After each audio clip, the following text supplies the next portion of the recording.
we will be in Sokoto, we'll be in Kafancha, we'll be in Kano, we'll be trading with anybody, buying land. If you like, answer Nigeria, answer Zulugia. We don't give a bloody damn. But in a situation where you have made life unbearable for a certain group of people, to the point where they say, you know what, we don't want again. We just want to have our peace. We want to be able to take care of our economy, take care of our social life, take care of our tradition and our culture.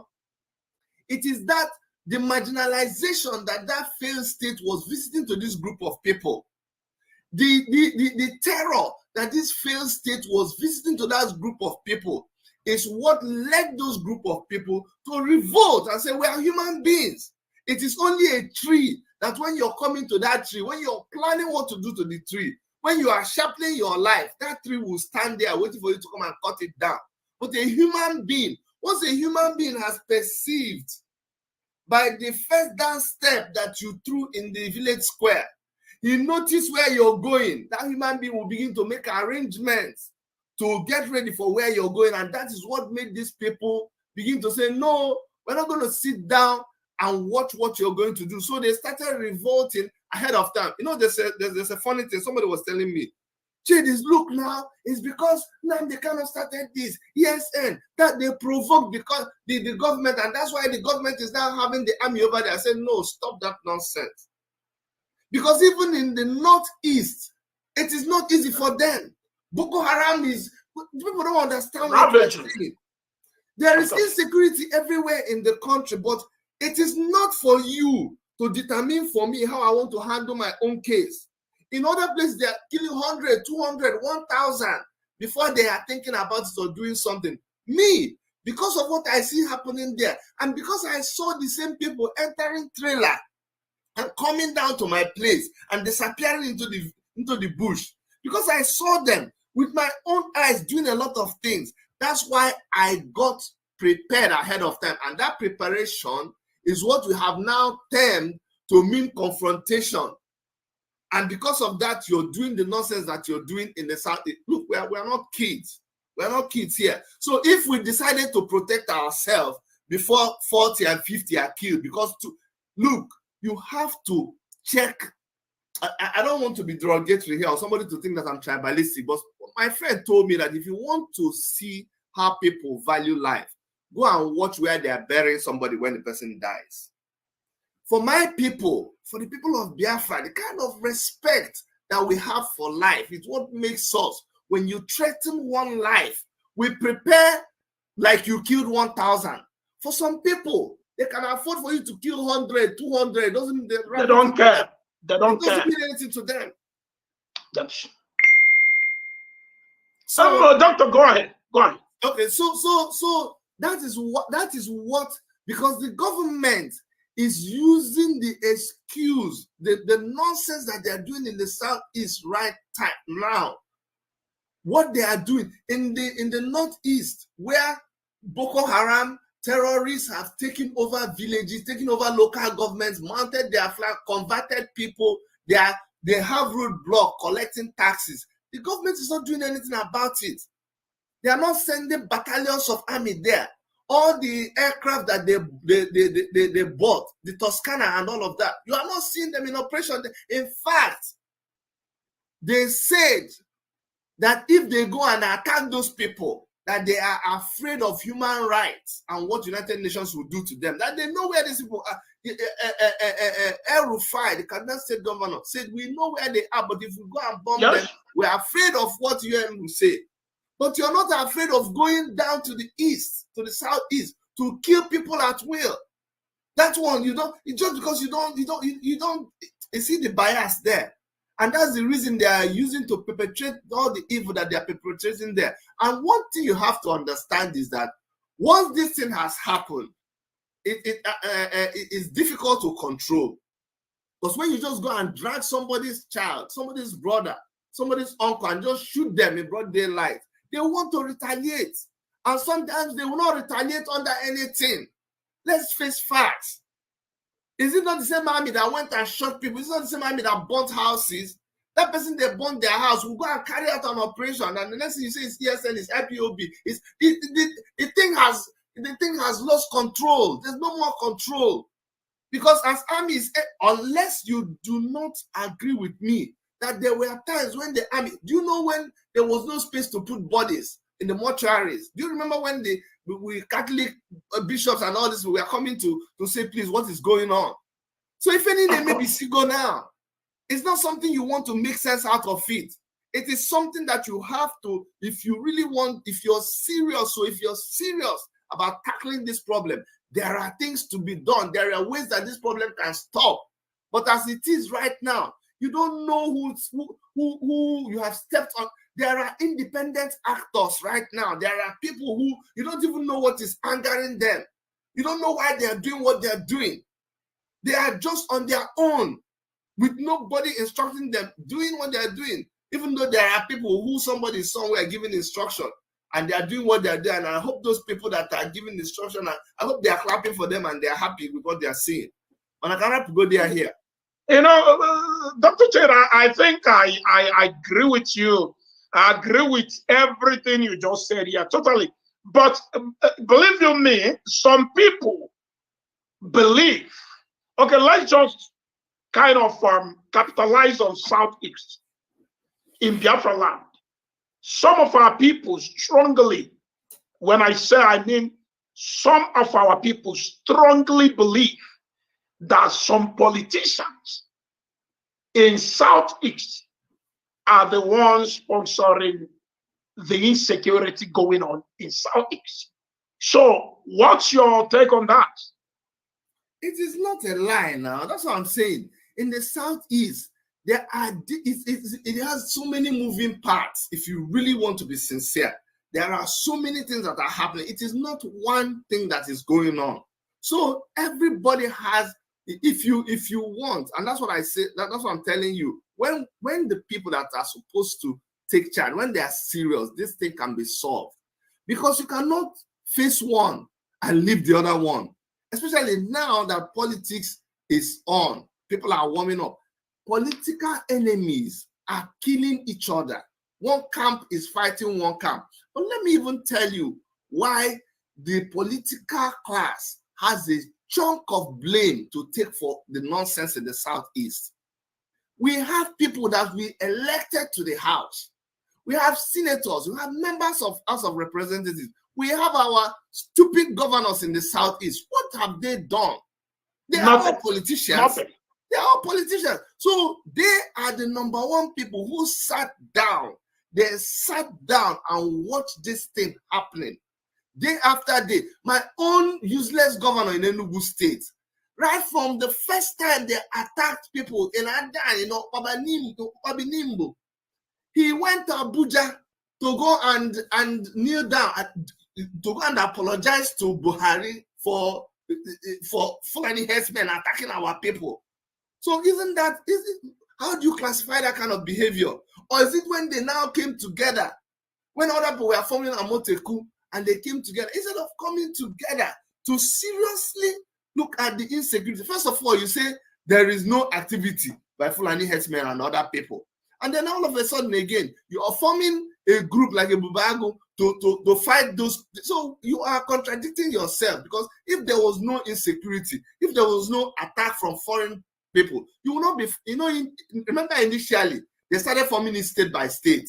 Anambra State came out with their own, Enugu came out with their own. Then you now come and say that what's now they can't even say. Why are they saying that there's nobody there now? There is nobody's in our bush, but you're forming something. Why are you forming something? So instead of them actually sitting down with all the parties that have interest in what is happening in our land and coming out with a truthful solution, no, they were dancing to the tune of their masters, involving the same people that you're suspecting of sending people into your land. You want to involve them in the security architecture of your place. That's why it will not work now. It will not work, because the other people that did it, they said, no. Leave us to form our own, for our own people. We trust ourselves. That's why they seem to record even some success. But so when you come to the politicians, I will say that they are one of the instruments that led to the failure of security in our own region, because they didn't do the work that they're supposed to do. I agree with you, Doc. I agree with you. And some may argue that the adoption of Mazi Nnamdi Kanu, you know, most of folks, when we come online like this, we keep shouting, oh, Nnamdi Kanu was an extraordinary rendition to Nigeria from Kenya, but it was not actually rendition, like people will always say. They kidnapped Mazi Nnamdi, they adopted him, and they illegally renditioned him to Nigeria. So now, some will argue that his adoption, it's actually contributing, it's actually fueling this insecurity. So, do you agree with that? See, the abduction of Mazi Nnamdi Kanu just helped. Remember, I told you the situation in the southeast right now. It is so murky, so complicated. That's not. Sorry, it's so scattered right now. It is so scattered. When you talk about the abduction of Mazi Nnamdi Kanu, it plays a major role in the insecurity in the southeast, because there is no way that somebody like Mazi Nnamdi Kanu, if you do not believe or you do not accept the fact that Mazi Nnamdi Kanu has huge influence over the southeast, then you are a fool, or you are just somebody who just looks at himself in the mirror and you walk out and you don't know how you look, what you look like. But if you're being sincere to yourself, and this is a fact that the international community knows, they know that Mazi Nnamdi Kanu and his IP0B has great influence over the southeast. And so when somebody in that position, you fail to recognize his influence and you just go and do certain things, of course now, for every action, there's an equal and opposite reaction. So the reaction that you, spontaneous reaction, not even planned reaction. And that's what I'm saying. The government in handling, they did not handle that thing very well. And what they are getting is a result of that failure to do the right thing. Once you see a bad leader, that person will continue to mess up. And that's why we are in the position that we are in. Of course, his abduction is a huge contributor to the insecurity in the southeast. Remember that when you're talking about insecurity, it's in two ways. You look at where the government, because the government, through its agencies, they have their work. There is work that they are supposed to do. If the police does its job, the people will be happy. There will not be any need for people to come and start doing certain things. But even though I do not condone violence, even though I do not support people going to kill police and military, but a situation where a police will mount roadblock and kill people just because of 50 naira or 100 naira, will you blame the family of that person that they kill if they tomorrow go and form a gang and go and burn the same police station? You can't blame them. So things, it's a ripple effect. One thing leads to another, and then when they go to burn the police station, they catch like 2 of them, they kill 2 after that. The other person will want to revenge. He will go to another checkpoint and kill another police. The whole thing will just scatter. That's what is happening right now. So, Doc, please explain. You said that the insecurity is in 2 ways. I don't know. How do you mean by insecurity? Exactly. There is insecurity that is caused by people. That one has been swept under the carpet. To the people who infiltrated our land, the people that during COVID, they were using trailers. I don't know why people forget so fast. They were using trailers to push them in. They kept coming. They went and camped in the bushes. Those ones were attacking people to the point where in the southeast, you couldn't even go to the farms anymore. Those are the ones that I know IP0B through ESN tried to fend off from our people, tried to defend our people from. So those people came with their insecurity. Now, when the Nigerian government, instead of doing the right thing, now launched their own attack on people who were trying to defend themselves, and now brought about several clashes to the point whereby even going outside. You don't know, the military, the police will just kill you anytime. Or the other people who are fighting with police could kill you. You could just be caught in the crossfire. That's another sort of insecurity, because you don't know who is who anymore. Somebody can come, wear exactly this kind of uniform I'm wearing now, and shoot you. That is insecurity. Insecurity is a situation where you don't feel secure. You don't even know who you're running from anymore. That is the two insecurity that I'm talking about. The one that was created by people who infiltrated us, infiltrated our land as bandits, as terrorists, as Fulani herdsmen, as whatever. And then the insecurity that is produced now by look at something like Imo. Look at the activities of even bringing Hope Uzodimma to come and become the governor there.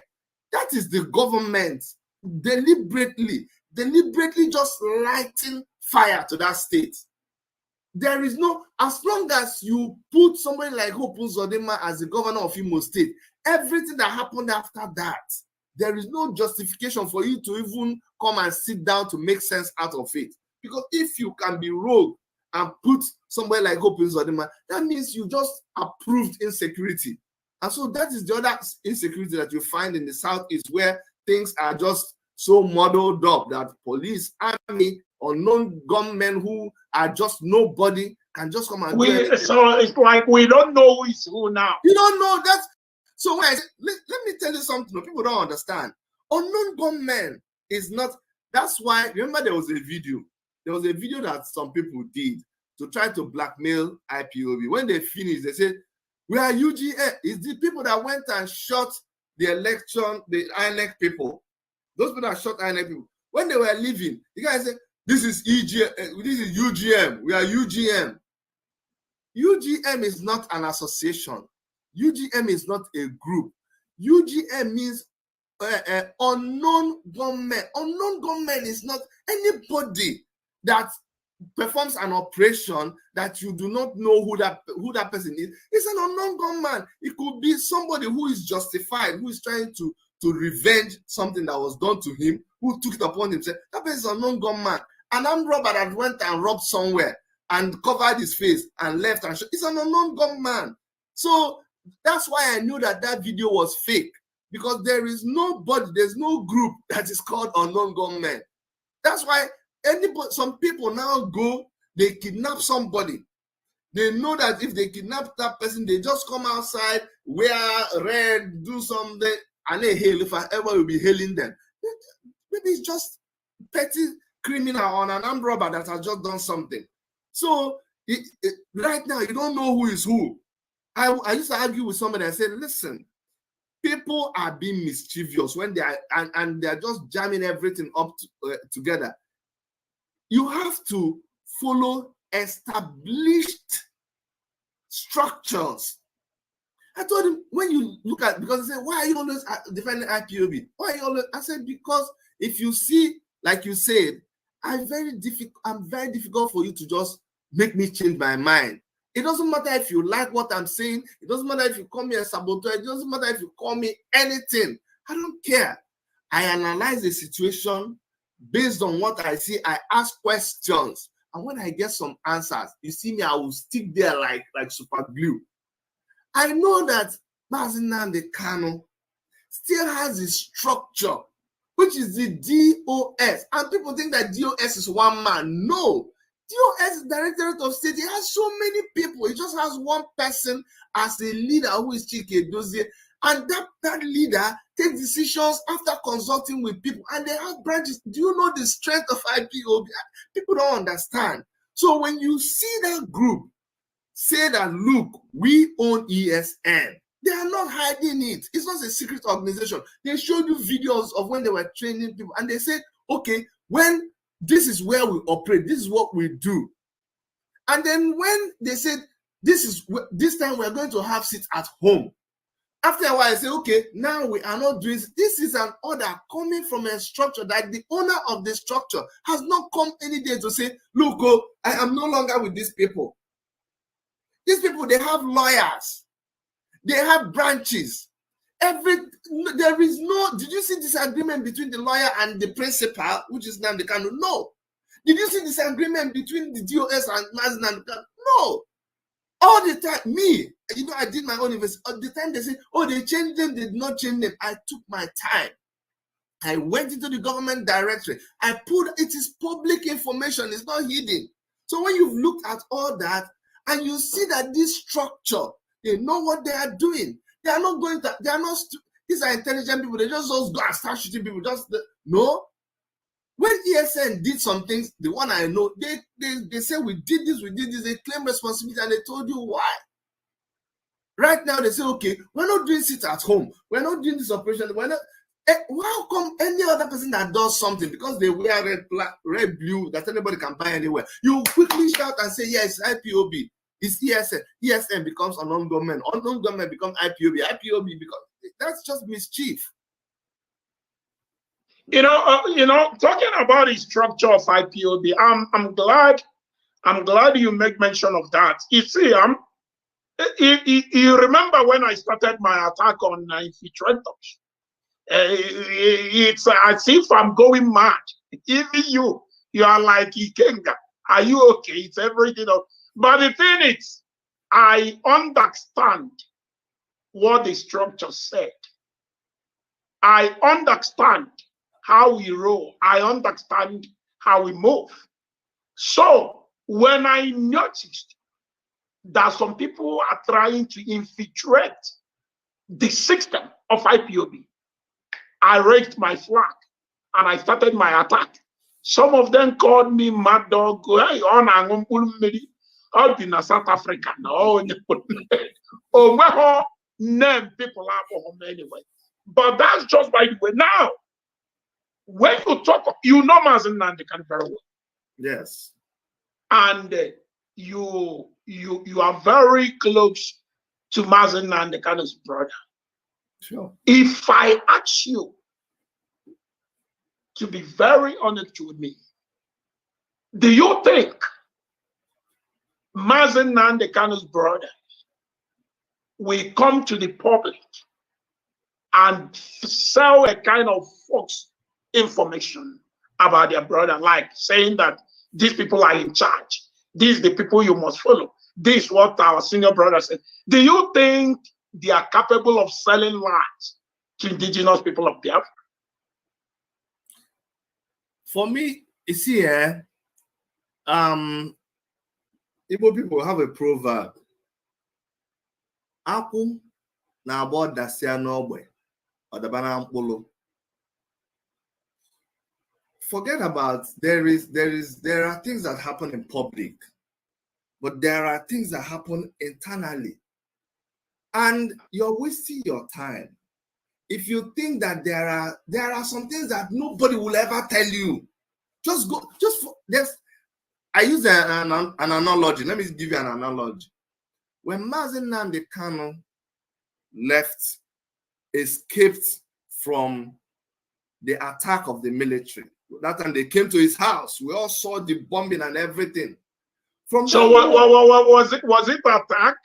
Was it attack? Because according to the Nigerian government, they said they just came there to arrest him because he goes against. They came to kill him. Sorry, I used the wrong one. When they came to kill him, you don't go to, when you go to somebody's house with an armored tank.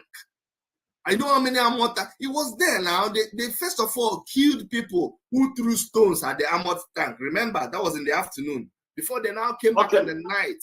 And there was a video of that shooting going on. When Nandekan escaped that attempt on his life, from that moment, nobody heard anything about Mazen Nandekan. Mazen Nandekan's wife will come out on TV and say, federal government, give me my husband, though. Give me my husband, though. Meanwhile, at this point in time, the people that were making contacts were making contacts. Ndị na-eme ife kwesị ime, a na-eme ife kwesị ime. Maka na ọrụ a na-ekeli eke.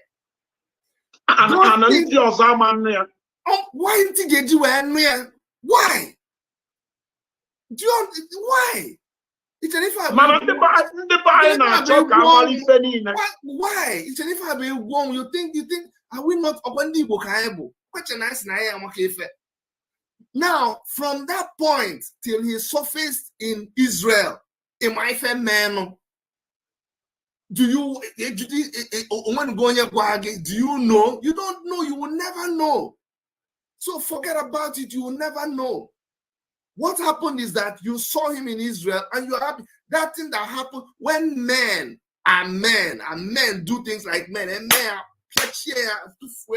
forever, every day. You see, he called me on the phone that I text to him when he texts to me. See, my friend also, so. And these men who are men, even if tomorrow they are no longer together, they fight, you will never know what happened. Never. So, even at those times, the family was involved. His brother was involved. Right now, this is, we are telling, it's blood, though. We are talking blood here. Nnamdi Kanu is the leader of IP0B. He is the leader of IP0B. And let me tell you something. If Nnamdi Kanu is reasonable, like I think that Mazi Nnamdi Kanu is reasonable, he will not start IP0B that if anything should happen to him, that it will not continue. No, he will be, the IP0B is such that if Mazi Nnamdi Kanu is no longer there and Biafra has not been achieved, it will continue. There will be some other people continuing. That is the relationship he has with IP0B. That is an official relationship. But Mazi Nnamdi Kanu is married and he has his wife and he relates with his wife and kids. Mazi Nnamdi Kanu also has his blood. People, the thing is, people don't understand. You see, we don't know the families that people come from. As I'm saying this thing on Auma Batoyi, some people don't come from a good family. If you come from a good family, if you understand what blood means, there are things you don't even open your mouth to. You're a madman for even thinking that. And still, he will meet with them in. Do you think you know everything? You don't know everything now. You don't. You don't. So, but don't excuse me. So your question of Kingsley coming, I asked him that question in my show. It's a stupid question, but I say ask him that question. That somebody who they knew each other before Mazi Nnamdi Kanu was even remember Mazi Nnamdi Kanu was protesting for Nigeria in those days. Yes, of course. So Kingsley back in London. So Kingsley and Fine Boy and all of them, they were all the same blood. Oh, they knew him before that time. They knew him growing up. They had bonds that you don't know. They have something. You think they are not. So you think now that there are not some businesses that they like. There are some things that they do as blood, as blood bonded people that me and you, we don't have any business with this. We will never know. In the now, you will believe. Somebody will convince you. I'm not saying this is not possible. People sell each other, but not these people entangled in this kind of thing, who have just lost their mother, lost their father. People don't understand, though. That blood is more than the blood that that family blood is more than that one. So it is not a question I even know how to handle. Manadok, one element that lives in Finland, we have one element that lives in Finland. According to him, he said that he loved Mazi Nnamdi Kanu more than Mazi Nnamdi Kanu's biological brothers. Who? Who? It's, I don't like to mention their name. We have grown past their level, so. But anyway, Ikenna Uruagu, Simon Ekpa is deranged. See, is that you have me. This will, me. I will say my own now. It will take some years to come, but that day we will still revisit what I'm telling you right now. So if somebody wants, let them go and write it. See, Simon Ekpa was useful to the movement. He played a major role. He has a major role to play. But let me tell you, like any other human being, when you start entering the bush, what people that care about you do is they pull you back. But that's what Simon Ekpa did. At a point, he just lost it. He lost it. He's going to do a program. Just let me tell you, they'll do a program with this, and I said now, not that 1 hour, 2 hour program, just so you know. So somebody will send this video to him, and they'll. So it's not when you say, how can you say, okay, you love Mazi Nnamdi Kanu even more than his wife now? Why are you claiming that kind of a thing? No, no. See, even according to them, first saying because on their own show, somebody came out to call Mazi Nnamdi Kanu's wife prostitute, and somebody said that Mazi Nnamdi Kanu's wife is sleeping around with politicians. Somebody even tagged Mazi Nnamdi Kanu's wife with one man in Liverline area. So they never kind of caution people who say such. So in other words, they deliberately, kind of motivate people that say such. Meaning that they love Mazi Nnamdi Kanu more than his own wife. They love Mazi Nnamdi more than his own wife. See what I advise people. It is more respectful if you wake up now and you say the brand that IP0B, the brand of agitation that IP0B is doing, you don't like it.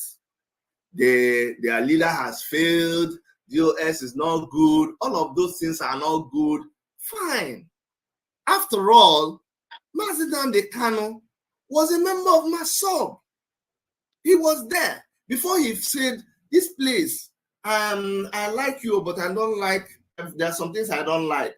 What you do is you pull out and you start your own. Find a name. That's why I said, Onyendu Simon Ekpa, Onyisindi Autopilot, one family, Autopilot. Form your own, give it a name. But why do you come and patch? You patch and you're still connecting and still criticizing. It's like you're in a church. Every day you go, you say the pastor do this, pastor do that. For me, you see, I am even a bishop more than the pastor. My training is more. If the training is more than that pastor, why don't you just form a church? Why are you still you call your channel Enter Biafra? It's not IP0B now. All the money you're making, all the money is going to Enter Biafra. So what? Just pull out. Leave IP0B. Leave Mazi Nnamdi Kanu. Leave all this stupid, foolish. Leave everything. Okwa kera for one nwoke jena program. Ebe jena come on Ijele Kogene. I remember I brought Ijele to my, the day I brought Ijele to my program, I lost over 5,000 subscribers. I'm not kidding you. But I did that sacrifice. I brought him and I asked Ijele, say, Ijele, you don't like Mazi Nnamdi Kanu. This is, what have you done for the struggle? If you go and no, Ijele, not even for the struggle. What have you done for your own self? For your own self as a human? No, because you're criticizing the struggle. So let me ask you about it. I said, what structure? What have you done? He said that there are some boys, Ogotalo cards, recharge card, now support. So just define it. Let you come nowhere like a group. You've not managed them. You've not even managed the WhatsApp group. Manage kind of WhatsApp group. See what it takes before you now manage a structure. Before you now have branches all over the world. Before you now sew uniforms, sew flags. Do you understand? Anyways, I don't know. Anyway, Doc, let's leave these people. I don't want to be talking about them. Believe you me, I think I've praised them where I want. I've pushed them to the angle where I want them to be. So now I'm leaving them to fight themselves. I've moved from stage 1. We are in stage 2 now. So now, Tommy, let's talk about our Igbo politicians.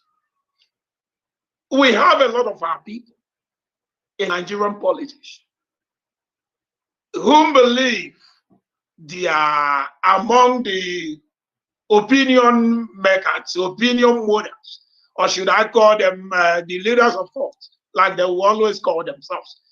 Do you think Dr. Chidi, that Ndi Igbo in Nigerian politics have say in Nigeria, or are they just kitchen boys and girls? See, okay, for like you know me, this is my opinion. Somebody, some people, you're not going to like what I will say right now, okay? But this is my own opinion. Is it maybe because I'm somebody who understands human rights, I understand liberty, I understand democracy. That's why I understand that I have an opinion. Fela said human rights now my property. You can't dash me human rights. So that's why when you see people like me talk, you think we're arrogant. You think something is wrong with our head. No, because I know my rights. I can say anything I want. It's my own. You can say your own. That's all. When it comes to the politics of Nigeria, why are Igbo politicians all? You just wake up. You just wake up and you're begging for power. You're saying, it's not good though. You people have been ruling since. Give us power now. Give us now. See, it's our turn.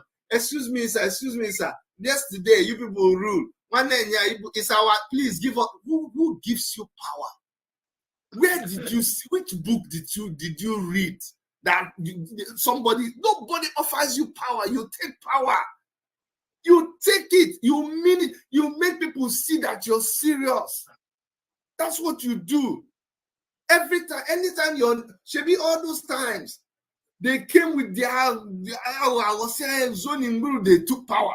You kept quiet, you didn't make any move, you didn't do anything, you were just going there. All you know is to run to Abuja, go and take chief Malam title.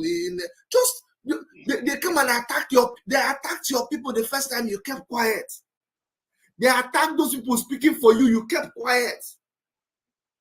All of a sudden, you wake up one day, they don't take you seriously because they know who you are. They've seen your antecedents.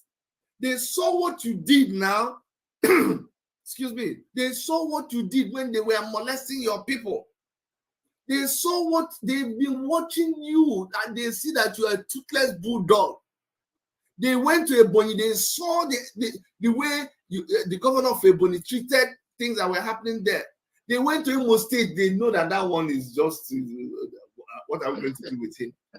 They went to Enugu State. They looked at which one is that? Has he finished eating apple and gari in public? Where? They went to Hope. The other one in Abia State. They looked at all the garbage. So you do not have any. What am I looking for? You don't have anything, any strong thing you're bringing to the table. So that is why you see me, and I'm going to say this, I hope some people will understand it. I do not believe in that you must have an Igbo president for things to be okay. Just like I don't believe that you must have an Hausa, Yoruba, Idoma, Efik. There are so many tribes in Nigeria. Why do we always think it's Igbo and Yoruba and Hausa? No, there are so many people now. You think they don't want to? Or you think if you begin to zone it, when will you reach? And some people will die now before it gets to their turn. If every tribe has to reach, there are 350 something tribes. What I believe in, and that is where people get confused. You see, I believe in Biafra. I believe in self-determination. Look,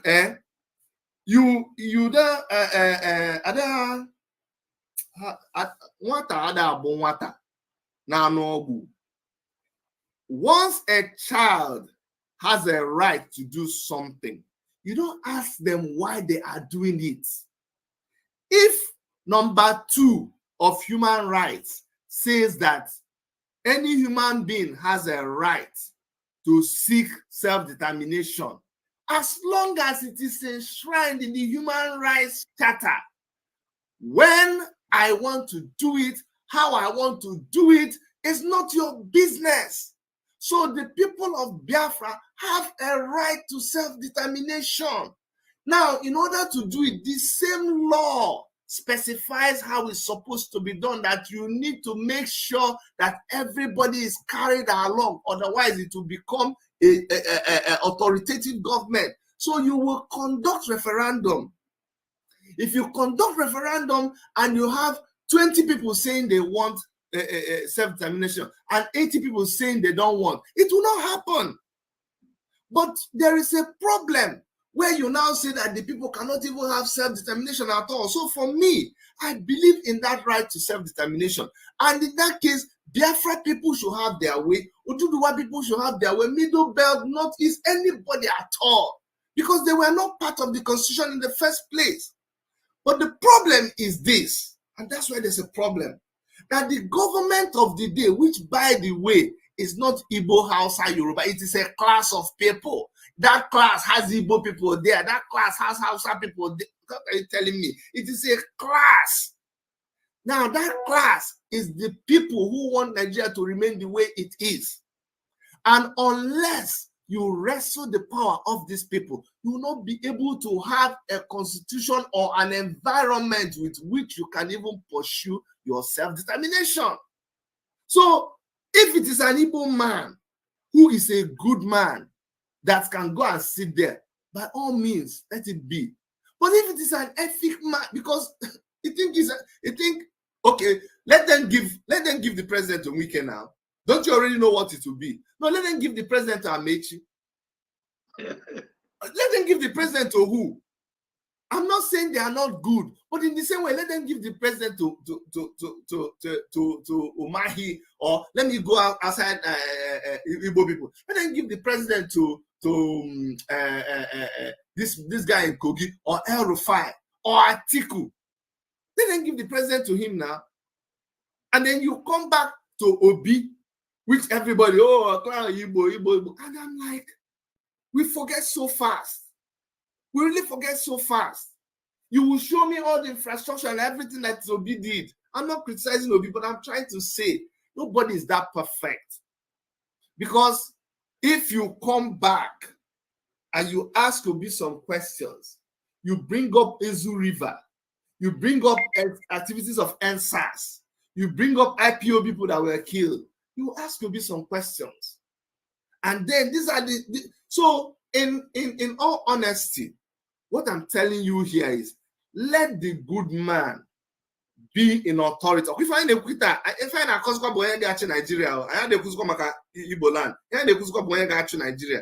if you put a bad Igbo man there, we will still not get Biafra. Things will not be good. But if you put anybody that is a good person, I'm telling you, even if it's a white man, let the person be there. Allow us to now go and have our own independence. If I would leave us, let us just handle our own matter. But to get there, you have to cross that hurdle. And that hurdle is, who do you give that presidency to? And for right now, Igbo people sold their power. They sold their authority to be able to have a strong voice. They sold it a long time ago. Had it been that when IP0B was fighting, when IP0B was complaining, had it been these politicians came and stood behind IP0B, now, if they are talking, we'll listen to them.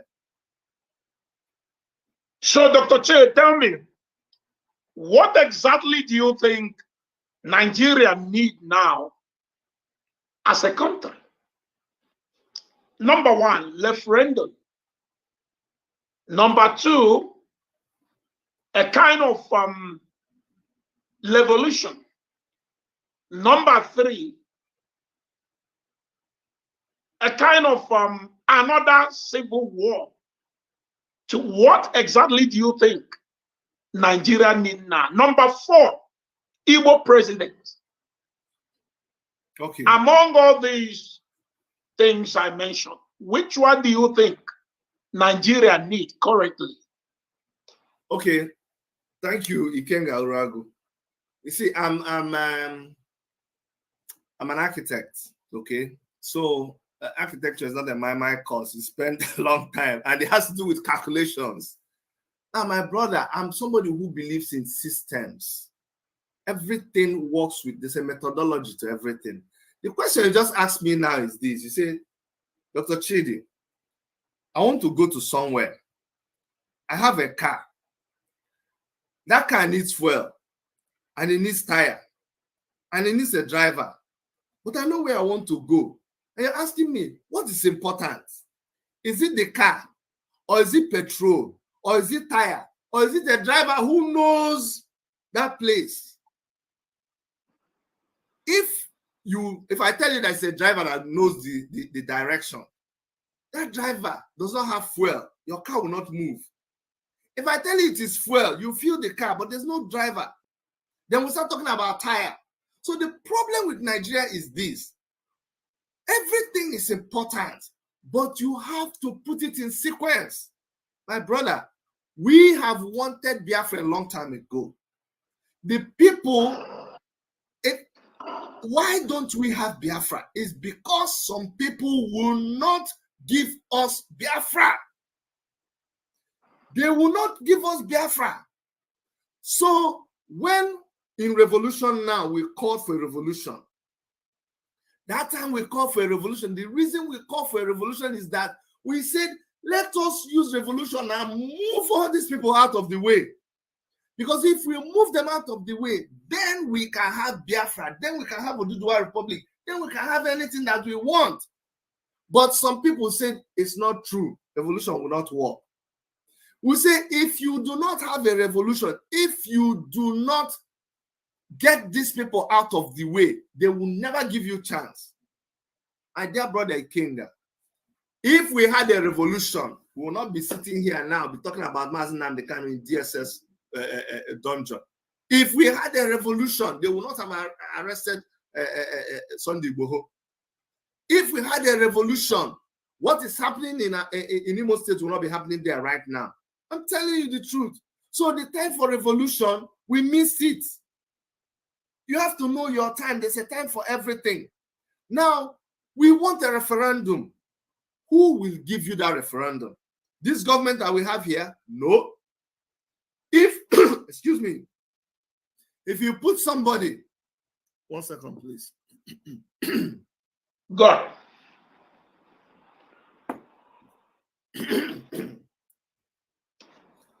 We need somebody to take power and be able to allow people to do what they are supposed to do.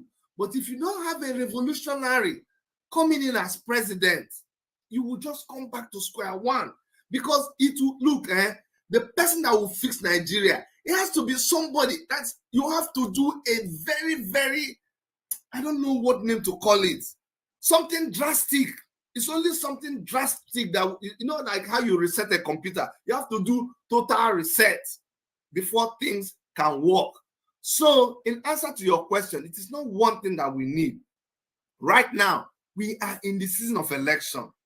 When I was telling people, they didn't understand that it will happen like, it will get even crazier, that the only thing anybody will be talking about will be election, politics, election, politics.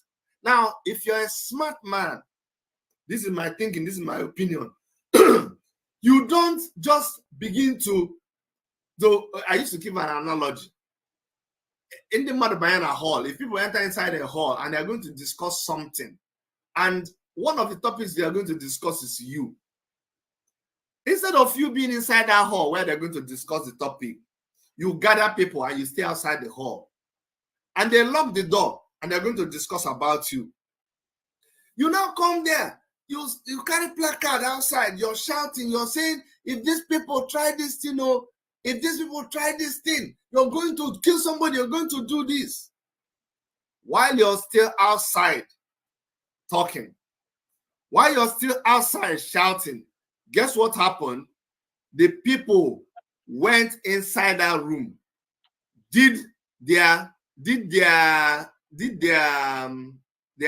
meeting, and they left through the back door. They have finished what they are doing. They took the decision about you. You're still in front, shouting. They have finished the meeting. They left through the back door. So for me, even if I'm going to be in the front with the placard, I want my person to be inside that room where they are talking. So that even if they are not, that person will get some part of the thing that they are sharing and then tell us what happened and we'll strategize again. So now that it is political time, we need somebody there. If it is not somebody who is just going there to answer an Igbo name, that's not what we need. We need somebody who, when they go there, don't forget, we are still on a mission. We have not given up the Biafra struggle. But who is that person who, when they go, because if the people in government were good people, by now they would have called Nnamdi Kanu to a meeting and they would have said, what do you want? And he will say, I want a referendum. They will say, go and organize your referendum. I live in Canada. That's what they do here in Canada, Quebec. Up to today, up to like 6 years ago, they did a referendum here in Canada and they just lost by a little vote. If they had gotten the vote they want, Quebec would be a different country from Canada. So that is what I hope I've tried to analyze, because it's not a straightforward question. It is what you need right now. I wish we did a revolution. My answer would have been a revolution. But the people that are in Nigeria right now, where I see people, they are not mobilized enough to do a revolution. You see, Dr. Chidi, you see, let me say this. When people talk of the youth revolting against all these oppressions, we tried something like that during NSAS. But our youth, we end up stealing beans and Indomie and this thing. Before you know it, everything washed down. Look, I think Nigerian youth, let me just step a bit back. I don't think Nigerian youth, they are mentally tough enough to go into this revolting against the oppression. In fact, let me tell you, they love their oppressions more than you. As I'm talking to you now, someone will join us here and say, who is this foolish man? I know. And the person is someone you are trying to save. The person is someone you are trying to rescue from mental slavery. And the person will join you, these foolish people talking about. So exactly. Since Nigerian youth, since they are not mentally tough enough to revolt against the oppressions, what's the next step? So the next step, and if I say this, they will say, Chidi, oh, that's what you came here to do. I wear so many caps and I'm proud of it. It does not mean that I'm confused. No, I'm not confused. I am an Igbo man. If I am a chief, in fact, not even any kind of common chief. I'm a chief from my village. That they did occasion, they give me certificate, so I'm a certified chief, not the township diaspora chief. So one chief. Eh? A chief in Canada. One chief in Canada. Join the Canada. I name me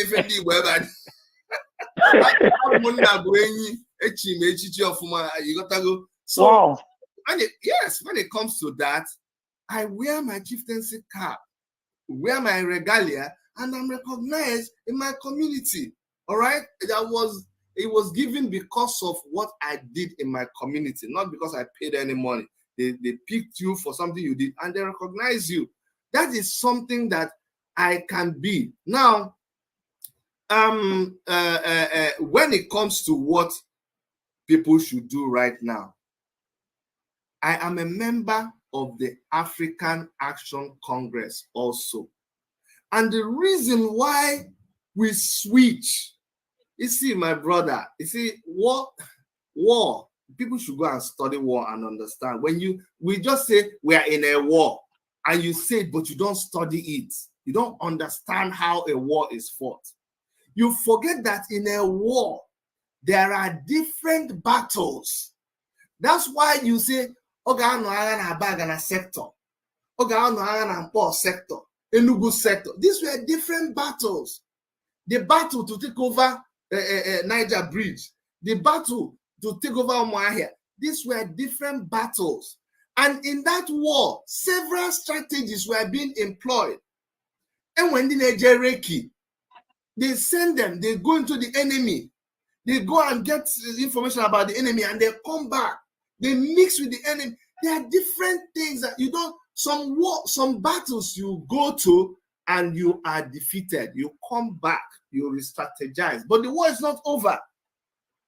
So what people like us do, people like me do, is you always stay strategically positioned.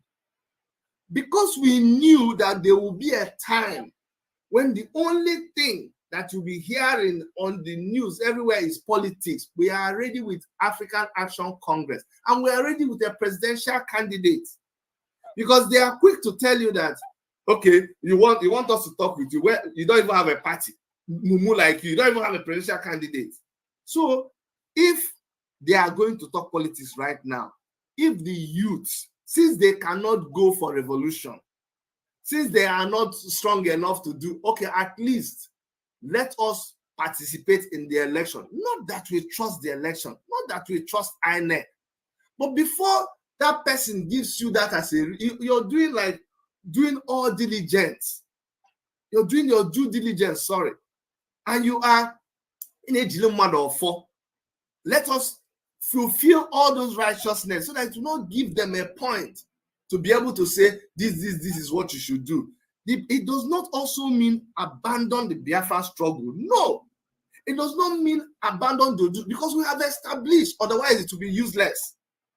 You can, I'm telling you, I will not be talking about Biafra if I don't believe in it. I will not be supporting IP0B if I think that what Nnamdi Kanu has done is foolishness. No, it is intact 100%, and you must continue pursuing it as long as the Nigerian state does not want to treat these people well.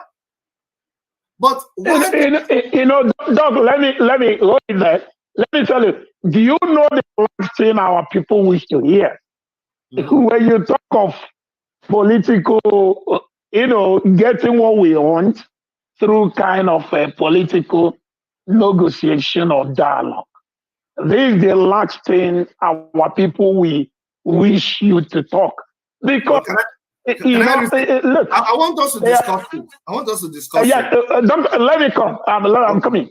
Okay. You see, there is no way you can function in a country where there is no structure. Nigeria have no structure, both politically and otherwise. So how will you flourish among the cabals, the people who hijacked Nigeria? These are political cabals. They are not from Fulani. They are not only from Oduduwa. Some of them are from Oduduwa. Some of them are from Israel, was our brother, and the rest of them. So, I have a lot of brothers in politics, and you know that. But the thing is, there is no structure that we can hold upon to talk of political. Apuga, Ojukwu started Apuga, and what happened? So,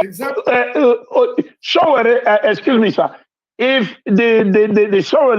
if you talk of somebody who is energetic and somebody who have the mental toughness to reach Nigeria to where Nigeria is supposed to be, you talk of Showere. You talk of other young aspirants, but the cabals will never allow you. So how do we take this bull by the horn? How do we do that? Well, that's why it's not, Ikenna, look, you see me, you see the way I'm dressed here. I started dressing like this, and my own is not, my own is talk and do. We have resisted. We have resisted. You see, some people, when the reason why you don't respond to them is that they just type. If I tell this person, show me what you have done. We have protested here in Canada. I've been to Nigeria. We have resisted. We called for revolution. When we came out, they locked some of us. They shot at some people. You just finished saying here that the Nigerian youth, they don't have the, okay, look at even IP0B, my dear brother. Look at the way some people are talking and these are people who have listened to Mazi Nnamdi Kanu preach for how many years? How many? When you see them type something, you're thinking, this person actually said they were with Mazi Nnamdi Kanu. So the point I'm trying to make for you is, remember I talked about strategies. The simple strategy that you know, if you say, like in NSAS, if all the youths in Nigeria get up today, right now that I'm telling you, Omo election will be in front of that line. So the people that you know are the ones that will say, no, don't do that protest, so don't do that revolution. But we should already say no. But in a situation where they are not willing to go with you, what are you going to do? Is it better to just fold your arm? That's what we are trying to tell you. We asked for this, now they did not do it. We started with a take it back movement. The reason I went to Nigeria to run for governorship was because they indicted us online. They say, you people, you stay abroad, you go to London, you go to Paris, you go everywhere, you're just making noise in the diaspora. Come back to Nigeria. Let's know that you're serious. We went to Nigeria, not as a political party. We went there because we say we're taking the country back. When we went there, they now said, you people are making noise. Don't you see that it's politics? If you want people to hear you, you have to run under a party.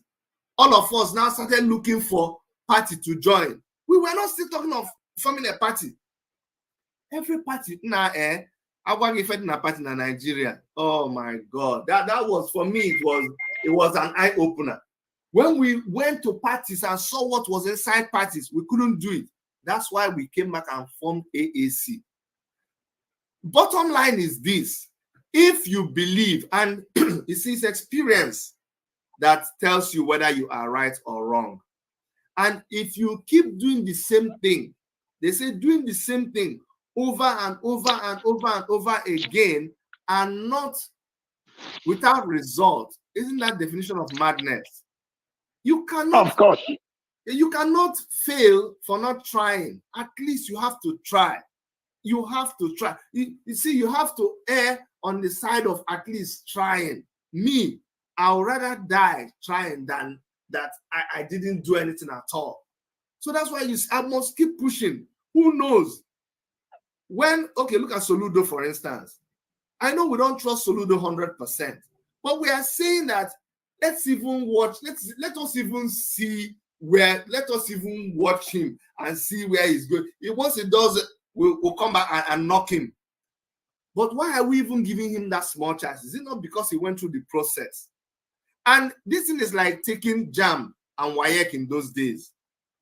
You say, I don't want to do WAEC. When they go form, when they were buying the form, that's when you were saying this thing. Oh, all of a sudden, when it's time to take the exam, you look around and you say, oh my God, oh, I would have taken this exam. Oh. I swear to you, even if you have 1 billion naira, you're not going to take that exam. Because when they were obtaining the form, you did not obtain the form. This thing you're seeing is a lot of process, so for you to even join in what is going on. We have been agitating, we've been fighting. Do you know there are some kind of advanced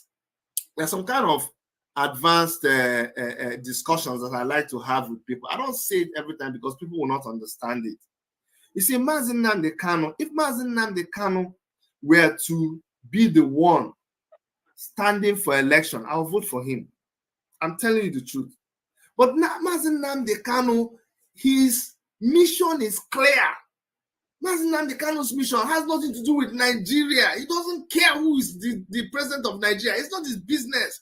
So, you see, that thing is intact for him. He knows what he wants. He wants Biafra. Give me Biafra. If anybody now will give Mazi Nnamdi Kanu Biafra, he will take his Biafra and leave you people to do what you're doing in Nigeria. I'm telling you the truth. So my concern is, who will give that Biafra? That person is not, I don't see it amongst these politicians. I don't see it. So, you see, Doc, let me tell you something. Let me tell you something. Can you hear me? Yes, I can hear you. We are determined to take Biafra by force.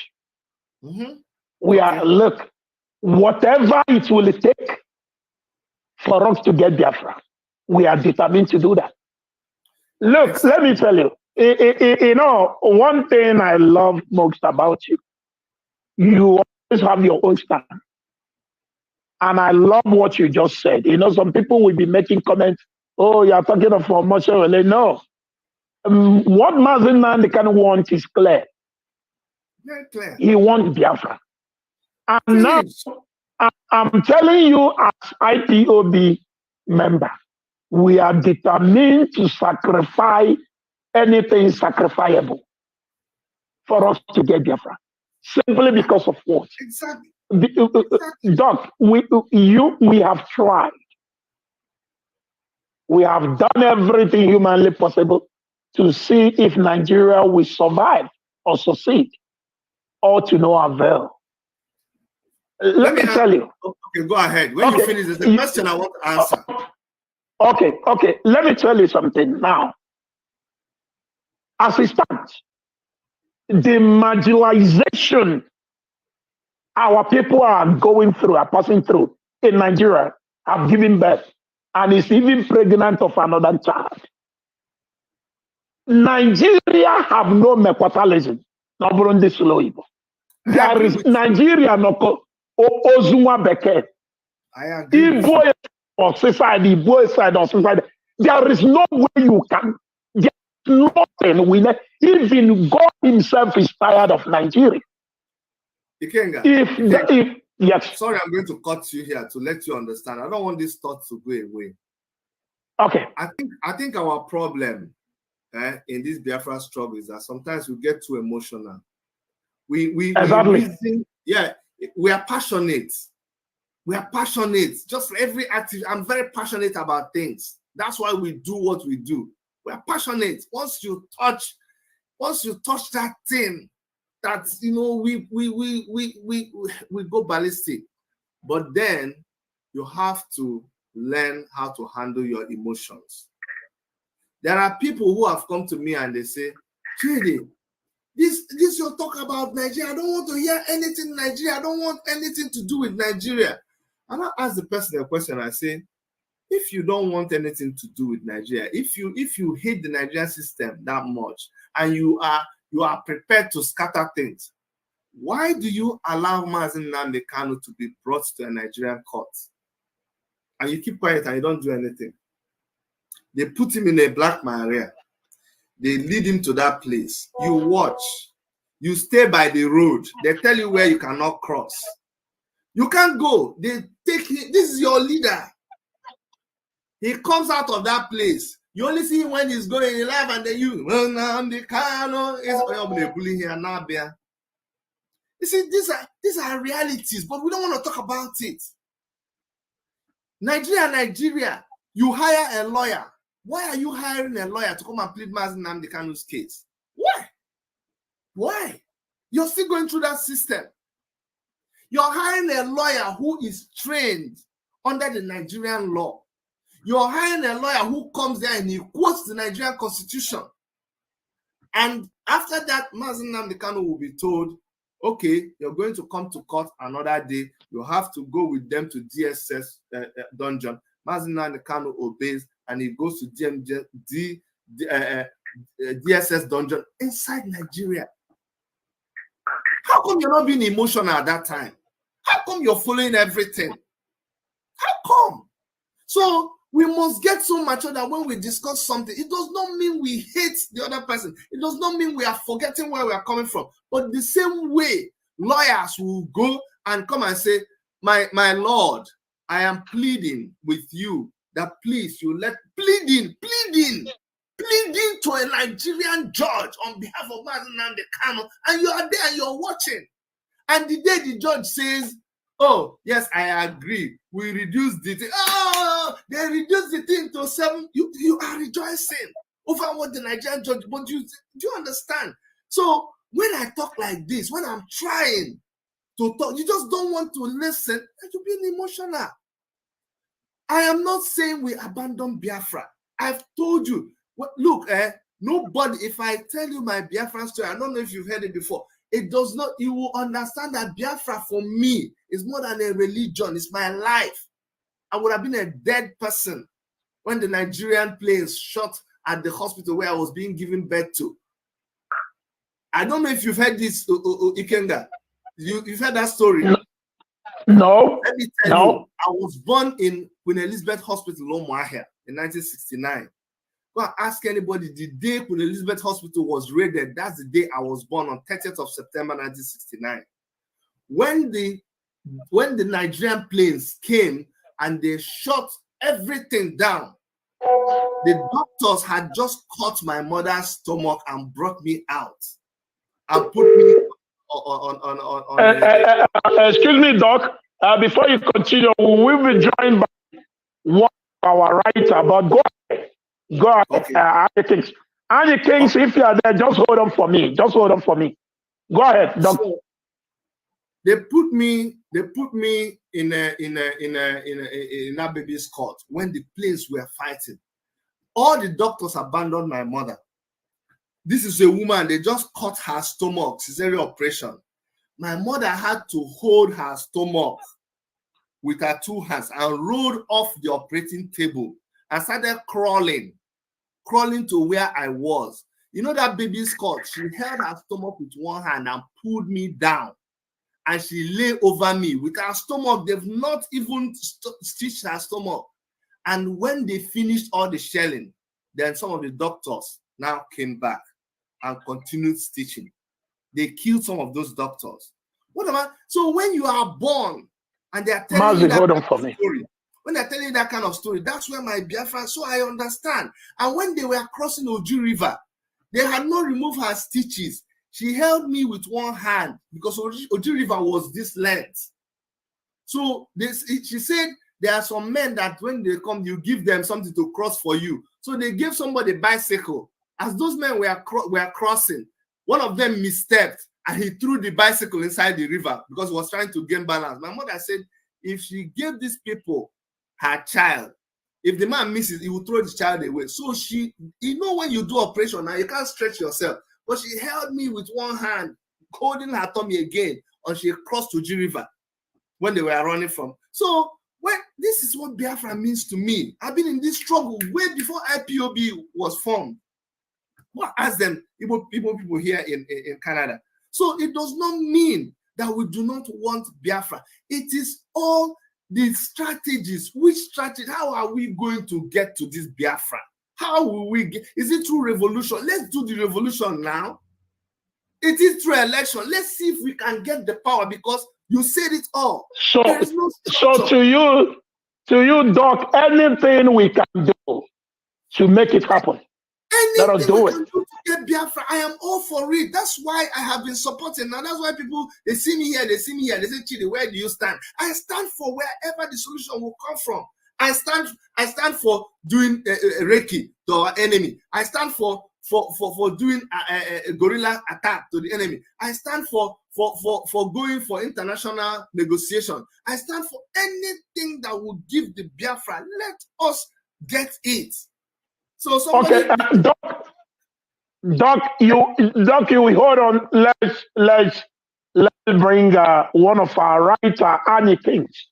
okay. Annie Kings, are you there? Yes,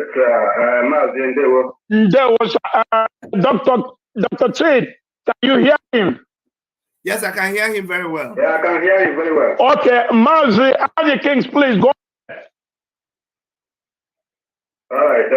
Yeah, good evening, fellow Biafran. Mazi, Dr. Chidi. I greet you and I welcome you for this wonderful program. And Mazi Ikenna, you are doing a great job. Thank you. Thank you, Annie Kings. I will not keep on keeping on. Thank you very much. This program is very, very interesting one, and I'm just trying to make my few contribution. One of the contribution is this. What I believe as a Biafran and in that construction called Nigeria. My second point again is what I also believe, that those who believe in one Nigeria should do. You understand? Because I don't believe in one Nigeria. I don't believe that Nigeria is a viable option that will either work with any other side, especially unless with a peaceful disintegration. And that is why I believe that anybody who are like mine, whether you are Biafran or Dudua or Arewa, the only viable option we have to do and what we have to do is continuous action, continuous creating awareness, continuous insisting on our resoluteness. By so doing, the system must surely collapse. If we can have an alliance, continue to have an alliance, understand, and at a point, we must overwhelm the system, and the system will have no other option than to collapse, and it will, Nigeria will disgrace naturally. Nigeria will disgrace either through peaceful means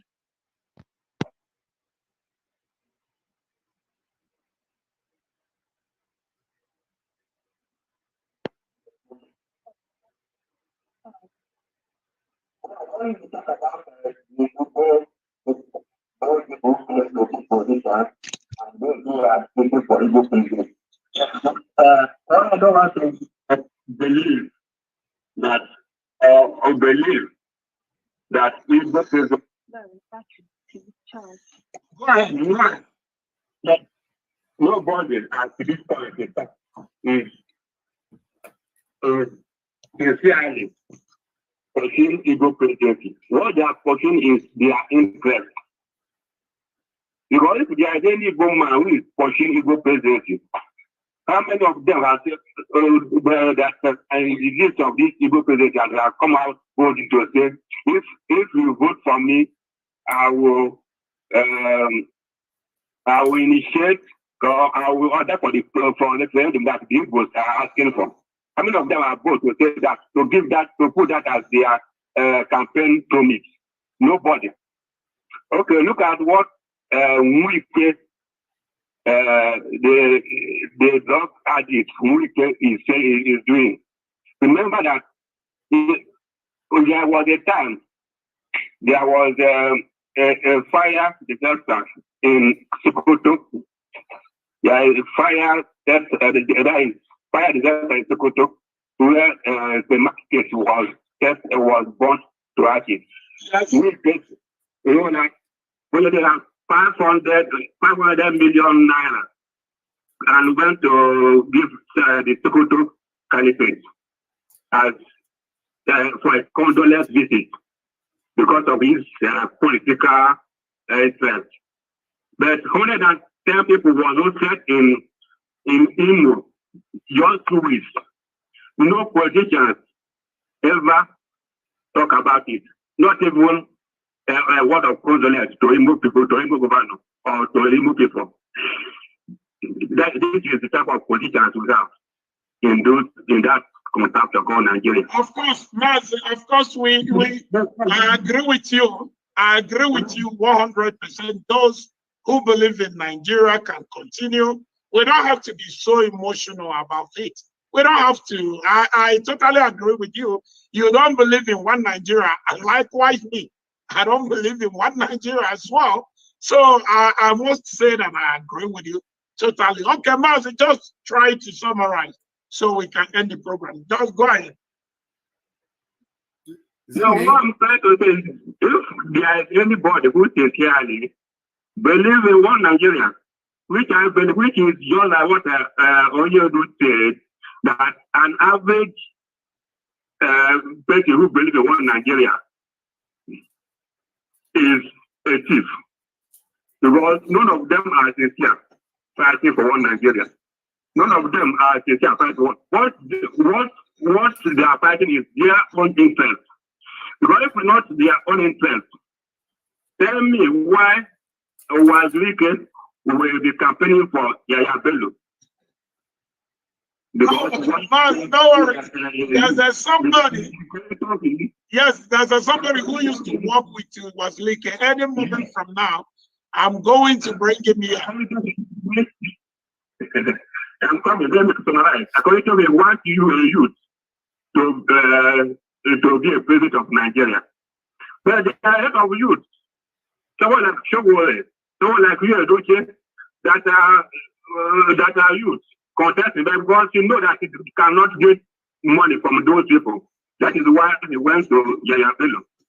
You understand? And that's ready for Yaya Bello. So there is no genuine Nigerian who is ready for a progress of Nigeria. Because when there are youth who are coming out for the presidency, because there is nobody in the month support them. So the month support them is not there. Anything, can you hear me? So if there is any genuine Nigeria who will run for president, will you support the president?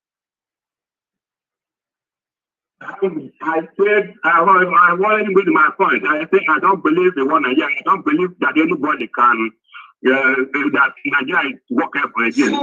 So there is no living. Why are they not sincere? Okay, so you mean there is no living. Why can't they give show one support? Why can't they give you support? Why can't they give other people that we have seen that to beat and get, especially like Dele Momodu support? Okay. Mas, we have gotten your questions. I will put it to Dr. Chidi. So Dr. Chidi will answer that question. And I have another writer. Thank you very much, Annie Kings. Let me bring Ostraman in. Dr. Chidi, you will allow them to ask the questions. So if you answer, then we end the program. Let me bring Ostraman. I think all these are our writers. Annie Kings. Now I want to bring Ostraman. Ostraman, please, you will make it snappy for us. So we end the program, please. Ostraman, can you hear me? Yeah, my dear brother. Yeah, my greetings from here to Dr. Chidi, a wonderful guy. I really like him a lot. You know, and Ikenna Uruagu, thank you so much for bringing him to this platform. You're welcome. I love all what he said, you know. Yeah, I love all what he said. It is quite clear that he's very determined, you know. I love his energy, especially when he said he's supporting anything that can bring good to us, you know. He's supporting Mazen Nandekano, he's supporting Omoyele Showere, if that can also salvage the nation. Yes, you know, Dr. Chidi said anything, even if he's a dog. Dr. Chidi said that even if he's an animal, that will give us what we want, he will support that animal. I will. Exactly. Kudos to him for saying that. I really love him for saying this. That shows that he's a real freedom fighter. But there is one thing I get to tell him, you know, because from all what he said, I want him to understand that I, Osterman, is a student and a graduate of Radio Biafra. I've been listening to Mazen Nandekano, and I want to bring it to him that through Mazen Nandekano, I went to do research about religion. And today I'm a free man. Nobody can treat me with religion anymore. Mazen Nandekano made me to understand. And even not only me, but my wife and my children, we come to know that we've been scammed from our bed. I have listened to Mazen Nandekano. And let me tell Dr. Chidi something. Being a student, a graduate of Radio Biafra, one thing I learned from Mazen Nandekano is this. When in 2017, when Mazen Nandekano went in a meeting with the Southeastern governor, I hope you understand that Mazen Nandekano, the options he brought on table was not free, was not Biafra direct. He said, if they can give us a seaport in Ubuasha, that is Port Harcourt, or even One, and if they can make lives better for our people, he gave them about 3 options. And that, you know where he was driving to? That was restructuring. He said if they can do this, he will drop Biafra. Mazin Nandekan on so many occasions have said, if they can make those things better for him, he will drop Biafra.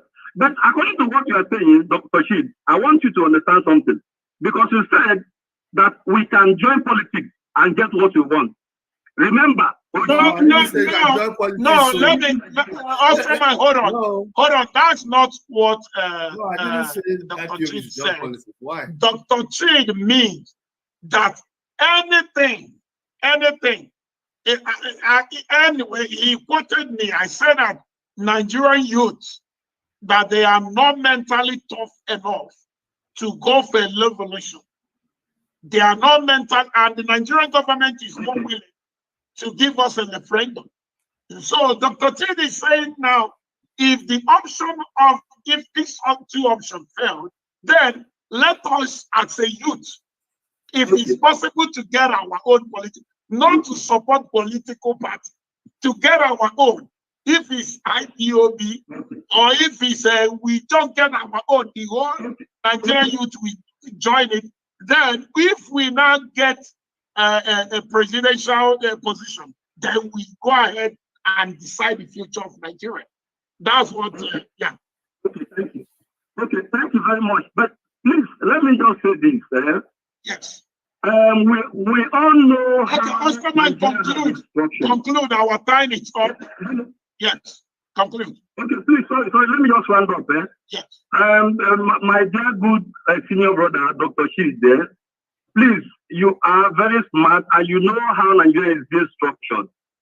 And you know, there is, even if you bring Boris Johnson to come and lead Nigeria, even if he wins the election to lead Nigeria, there is no way Nigeria can ever be repaired again. I love your zeal. I love what you are doing with Omoyele election. You understand me? But I want you, whenever you have conversation with Omoyele election, let him understand that there is nothing else we can do to fix that country. The only solution is separation. And that is why majority, I would say 99% of its southeastern youth have made up their minds to exit Nigeria. So please, okay, let me just end here because of time. Thank you. I love what you are doing. Thank you. Thank you so much for what you are doing. Thank you. God bless you. Thank you. Very much. Dr. Chidi, can you hear me? Yes, I can hear you, sir. Okay, now listen, there's a question Annie Kings, one of our writers, put to you. He said to you, if all these politicians we have in Nigeria, if they are genuine, why is it that they are not supporting all these young aspirants? Why is it that they are not supporting them? So what do you have to say that after that, then you can give your closing remark, then we close the program. See, Uruagu, you know I really love you. You know that very well. I know you're my kind of person. That's why we can relate. You know that. And see, there are different platforms for discussing several things. Okay, so for the purposes of this platform, you can say some things, but you cannot say some things because you can even see from the comments that people will not understand. Let me correct one small impression that people don't understand. Sowore does not believe in one Nigeria. Let me say it again. People will find it difficult to believe and they will argue with me. Sowore does not believe in one Nigeria. The people that believe in one Nigeria are these politicians that you've talked about. Only somebody who is a thief, like Mazen Namdekanu said, is the person who believes in one Nigeria. Only somebody who is the only reason why, let me tell you something. One Nigeria means one indivisible Nigeria. One Nigeria is when you say that, listen, there is no way, it must be only one Nigeria. What Omoyele Sowore believes in. Omoyele Sowore believes in every Nigerian. Omoyele Sowore says, and you have to respect the man for the decision he has taken. I told you, of course, I follow Mazi Nnamdi Kanu. I believe in Mazi Nnamdi Kanu because his mission is very clear. Give me Biafra, take every other thing. But remember, Mazi Nnamdi Kanu on Dele Momodu's show, Dele Momodu asked him, look, what if they did this and they did this and everything was okay? Will you still be seeking Biafra? It's like, why would you be seeking Biafra? But the problem is those things that they will not do. They are not willing to do it. And your caller just said that when Mazi Nnamdi Kanu went to the meeting, he gave them options. It wasn't even Biafra. But these same people were not. So it is not, but when I want to say it, I hold myself. It is not really Biafra that is the struggle. The struggle is self. Just leave me alone. Let me just take care of my problem. Whether you call it, if you like, call it, give me my freedom. We're only using Biafra as a vehicle, as a name. But if you come, you think if they come as Nnamdi Kanu and say, we'll give you everything, just change that name from Biafra to maybe something else. And the other one is another. He may not even believe. He may not even want to do that. So let's not go there. But what I'm trying to even Doc, let me come in here. Even Nnamdi Kanu gave them option.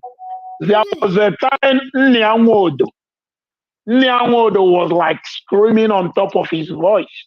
He was pleading with us as the youth. Oh, we should please stop. He's going to get us restructuring. He's going to get us restructure. Mazi Nnamdi Kanu said to Nyanwodo, okay, go to Abuja. Go and get us the restructure first. Even though, go and get it. If you get it, then we can drop this. But don't tell us to drop it. IP0B. No. So Mazi Nnamdi Kanu used, he used the proverb, we can cook on our guy. It's not exactly.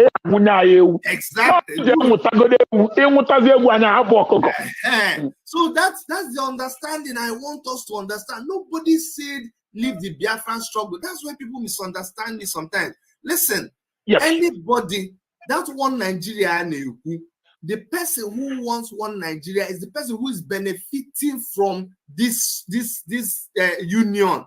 Sure, of course, told you that. People have already seceded from Nigeria in their head. The average Nigerian youth does not even believe in Nigeria. They've already gone in their head. What Showore is saying is this, that you have to, I don't know how to, this is it could be wrong, but you have to allow somebody to exercise what he believes will be able to get what we're looking for. A Nigeria that allows the Biafran to agitate for Biafra and have a referendum, and if the referendum, the result is we have our Biafra, then he stays in his Biafra and decides. The people that want to stay in Nigeria, they stay in Nigeria. Maybe by the time you have Biafra, you have Oduduwa, you have Middle Belt, you have all. Maybe what will remain as Biafra will be, what will remain as Nigeria will be only Abuja. And if the people want to be in Nigeria, are you going to tell them that they are mad? Let them be there actually in Nigeria. But the thing is that, of course, what I was trying to make somebody understand is the trial of Mazi Nnamdi Kanu right now is going on inside Nigeria. So if I now come and say that Nnamdi Kanu is going to Nigeria, he said, Chidi, don't talk Nigeria, I can't remove Nigeria from my mouth because he is in a Nigerian court. So don't get emotional when we talk like that. It doesn't mean that it's Dr. Chidi. I understand you.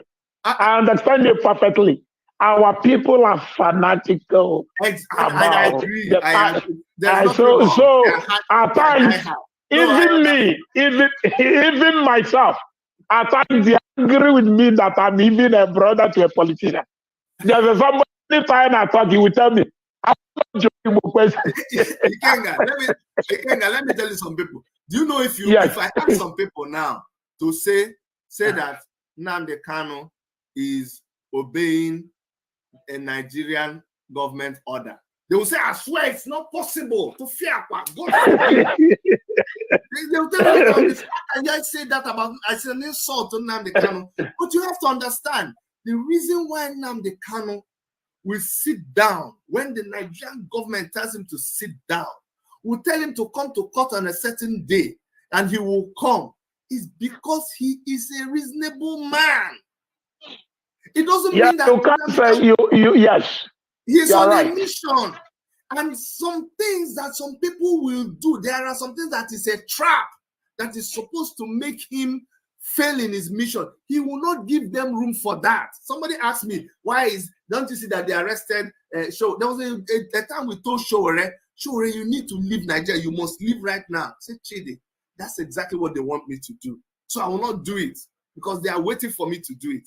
Now, let me quickly run through some of the things so I've tried to correct that thing. Showore believes in caring for all Nigerians, whether they are Igbo, Yoruba, Hausa, so that they can get what they want. He doesn't believe in one indivisible Nigeria. Anybody that says that there is no opportunity to renegotiate Nigeria, that person is a thief. That person is benefiting from the economy, is benefiting from all the corruption, because once you shake the table, they will lose all their money. And these people, they have Igbos thinking like that. They have Yorubas, they have Hausa. It is a cabal, it is a union. They are the ones that are one Nigeria. So when you say Showore is one Nigeria, he feels very slighted about it. Now, you talked about Igbos not showing support for Biafra. And what I'm going to ask that person is, that's a very good point. All the time that IP0B was agitating, all the time that IP0B members were shot, all the time that Mazi Nnamdi Kanu was coming to court, which Nigerian politician came out? Oh, but Showore came out when IP0B people were prevented from going near Nnamdi Kanu. I was fighting with the police and they were carrying him up. I didn't see any Nigerian politician. I didn't see any Igbo politician in that place. When they tried to kill Showore with a dagger at the court, it wasn't his court case. 3 times. It was Mazi Nnamdi Kanu's court case. Why would Mazi Nnamdi Kanu meet with Showore in New York and Nigerian government said they're planning a coup, and when he came, they arrested him for revolution now? So if you really want to argue on that, place Showore one side and place a Nigerian politician. Tell me who you would choose. Because where were they? We were doing protests, we were doing right. Where were they? They didn't want to support IP0B. Dr. Chidi, let me correct here. You see, people need a glass-loot explanation. People, the way we process information at times, we are very difficult when it comes to understanding it. You see, emotionally, at times, he do confuse even myself. But the way you are explaining, if you are to judge, anyone Nigerian government is against, the person is not a Nigerian. Exactly. Anyone. It doesn't matter whether you are a politician. It doesn't matter you are saying, I want one Nigeria. But one Nigerian government is against you. You are not a Nigerian. This man, you just finish. You just look at El Zazaki. So, El Zazaki is a Muslim. El Zazaki is a Northerner. See, anybody that you see, Nigeria fighting very well. There's a reason. There's nobody that you can, if they are attacking that, but that person is not one Nigeria. They are a club. Uruagu, have you seen them marrying? Go and see where their daughter is married. All of these people, they will come back. They will come together from PDP, from APC. All of them will come. And lastly, what I want to now say is, okay, I already talked about it. He was talking somebody about. Asked you a question. Somebody asked you a question. Somebody asked you, does vote count in Nigeria? Okay. You see, why do you think IP0B spends money on lobbies that Nigerian government had to come and complain that IP0B is spending, it's not $250,000 or something a month, and because of that, it is making Nigerian government look bad? Why? You think IP0B doesn't know that these governments, they read news? But there's an extra thing you have to, it's international politics. You do those things because they are necessary. It is not for you to say whether votes count or not. But if there's an election and somebody wins, let me tell you the truth, By that next day, you will not be talking about Buhari, you'll be talking about President Johnson if that person is elected. They will still have that election unless you are able to do a revolution. If you don't do a revolution, you pull out of the election, they go to the pool, even if it is 500 people, they will call a result, they will have a president, and me and you will be fighting that president. Buhari will be gone. You think we'll go and bring? That is the way it works. That's the way the system was. That's the one I told you. We don't have to get emotional. We don't have to. So votes counting or not, we participate. IPOB is not a political party. I think people are getting me wrong. IPOB cannot function as a political party, but IPOB can show sympathy to somebody. IPOB can say, let's give this person a chance and hold the person to account. Like they've been holding everybody to account. IPOB right now is in direct contention with who? The federal government of Nigeria. That is their enemy. It is still an established government. And anybody IPOB decide now will win. That's just a fact. Oh, anybody IPOB. No. But do you know why? Listen. Do you know why we have problem with one Nigeria? You know, we put Wike in power. Ikenna, before you say this, you see what somebody is saying. Somebody said, Sure held a meeting with Mazi Kano and they disagreed on issues about Nigeria. So on whose side are you, Dr. Chidi? On those issues? Now, Kambazionya, I arranged the meeting now. I was there. Yes. So you're among the meeting. You're writing what you don't know. So why do you want me to answer you? You don't even know what happened in the meeting. Yes, but I don't want to talk about that meeting. But let me say this. Who is the owner of Sahara Reporter?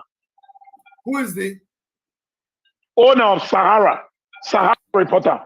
I know where you're going today. Early this morning, I called somebody and I said, listen, guys, because every time there's a wrong publication on Sahara Reporters, you don't know what goes on behind the scene.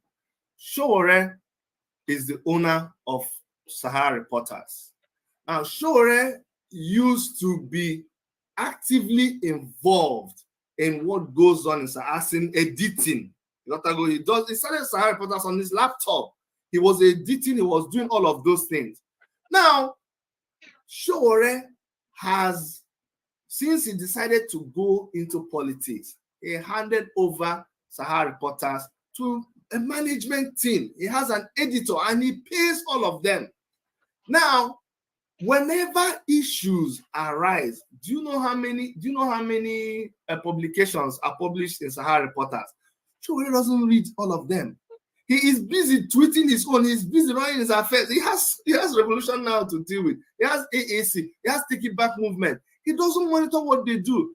There was a day I was querying him about the publication. I was like, bro, CEO. He said, Chidi, you advise me. He said, Chidi, advise me. I'm a business person. I hire somebody, and their job is to look for news, publish the news, do the editing, make sure that they make money enough to maintain their staff. And after I pay that person, I collect the job again and do the job of editing. I cannot do it. It's not possible. What happens is when they do wrong, he reprimands them. It's not something you can start saying here. Do you understand? But Dr. Chidi, let us be honest with ourselves. Yeah. You know, I'm somebody who says things the way they.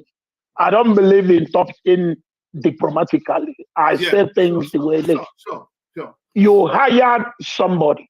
Yes. Anyone who have the power to hire also have the power to fire. Exactly. You hire an editor to be editing news and putting news out there, not fake news. What we expect from Sahara Reporter, it's original content. But now, the man who is working for Omoshore, who, to you, you believe that like we should give him our support. For us to give such a person, you have to provide. I'm not saying that you're campaigning for him, but to you, you believe as somebody who stands, even if you ask me today, who should we, if we are to vote, if it's only him among like to compare others, I would tell them to give him the vote. If like we are to compare the people he's running with. But now, how can your worker, somebody who is working for you, writing against the whole indigenous people of Biafra, how can somebody do that? Today, you will write fake news. Now, do you know that our people call Sahara reporter fake news? We count them among the Gota, and they are now among the people that Mazen and the kind of said that if you pay them very well, they would testify of the goodness of Satan. If you give them very good money. So, how can that stop? Because you are close to emotion. How can that stop? Let me tell you the truth. Let me tell you the truth. Someone said, Dr. Chidi, please be honest if answering this question. There's something that people have to. If you ask me a question and you already expect an answer, if you don't hear that answer, it's going to tick you off. So if you ask a question, what you should do to yourself is difficult because you already have sight. You have to try to stay neutral and hear what I have to say. Of course. Once you are expecting a bite, because right now, what we are saying is that Sahara Reporters is biased towards IPOB. So if any other thing, exactly. So, but listen, if I do an experiment with you, it will fail. Let me tell you the experiment I might do. Sahara Reporters will report so many stories in favor of Mazen Nnamdi Kanu. Omoyele Sowore himself will say videos supporting Mazen. There are tons of videos, but do you know what?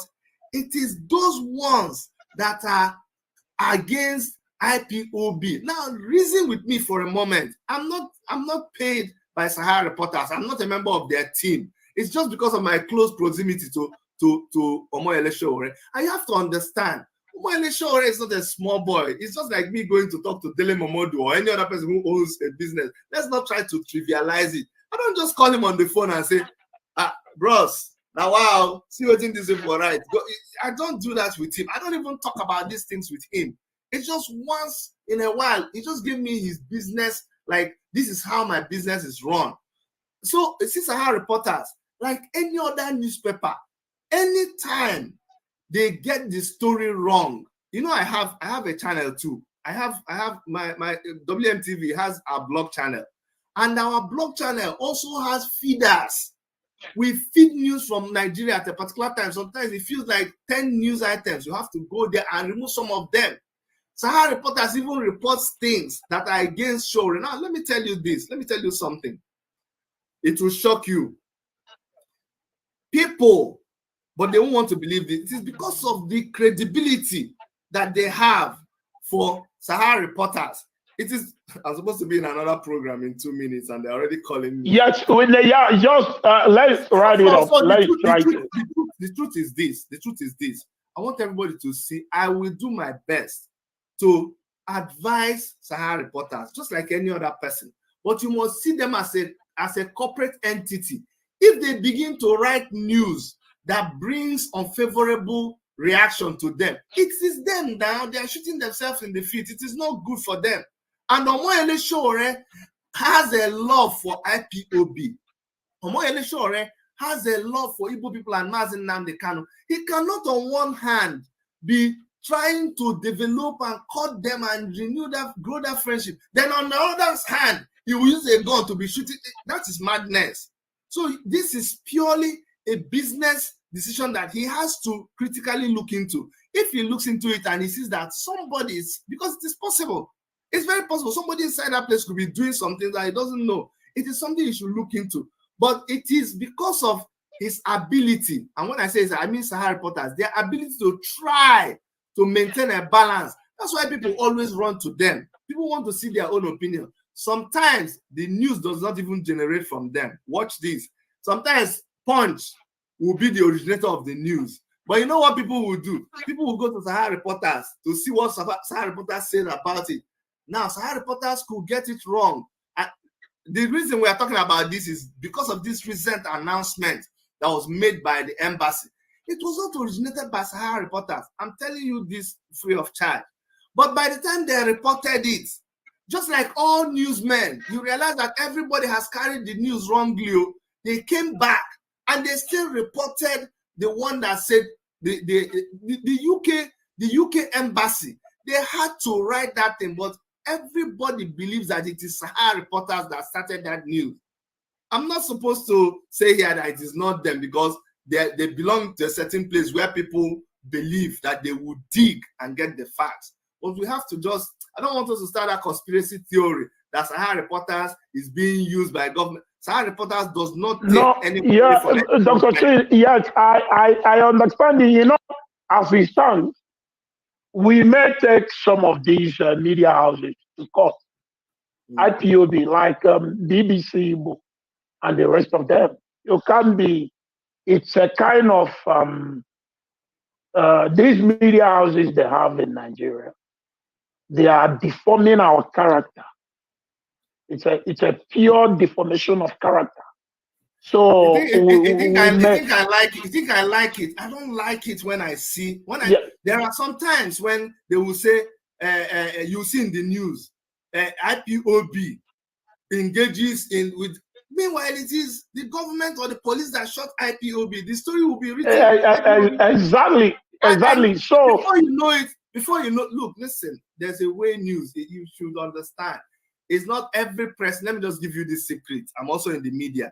It is not every time that you are the one that generated the story. Everybody takes everybody's story. So what happens is sometimes when it happens, you don't even know. You just go and publish it. But by the time you realize it, you have to start doing damage control. So, but yes. I'm telling you, they are totally responsible for what they do. Anyone they do good, they'll get good. Anyone they do bad, they get a knock on the head. It's business. So, and you can as well advise them as a person of goodwill. Tell them that IP0B, we have a structure. Even if they can't get to our leadership, I'm among the leaders. Among the leaders. Exactly. In IPOB, you can call on me. Ikenna, so things that if is the one that I don't know, then I will ask my supreme, the people who are above me. So I will get the story right. Ikenna, my friend, I promise you. What I'll promise you, and honestly speaking, let me say this openly. I think why I maintain my relationship with people is that I respect them. I have access to a lot of important people, but you see that access, I treasure it. I don't mess it up. Just because you have access to somebody, you don't understand. I will advise through the medium that a lot of people will also add, but I'll make an effort. But honestly, when it comes to somebody's business, they run their business like a business. I will have to respect that. But on my own, I will give numbers, like you have just told me now. I'll circulate these numbers and I will advise. That's all. Remember, we are concerned because we are fighting the different struggle. There's a lot of people that has issues with them, or 1,001 issues because of something they published about them. You don't understand? My brother, I need to get on another program. They've already started 3 minutes. Dr. Chidi, I thank you elephantly for your time. You have done well. You have, in fact, I'll bring you back again. Maybe next time you will come with your friend. Almost already. So at least we have one-on-one. Yes. So, Doc, thank you very much, and may God continue to bless you. Okay, Uruagu, you're my man. God will continue to strengthen you. Don't ever look back. What you're doing a good job. There'll be a day of record. Thank you. And history will never forget you. Thank you very much, my Thank you. Okay. Thank you. All right, so we are friends all over the world. That's a very lovely one-on-one today with Dr. Chidi. And I believe, I knew that you enjoy it. And I thank you all for watching. I will not pray today. I will not pray today. I will be doing the prayers tomorrow. And tomorrow, I will have another heavyweight champion, the high priest, Dulu. I will have him tomorrow. So I will also ask you to make sure you come and listen to wisdom. I thank you all for watching. And from me, from here, I will be with you people some other time. My name is Ikenna. Thank you.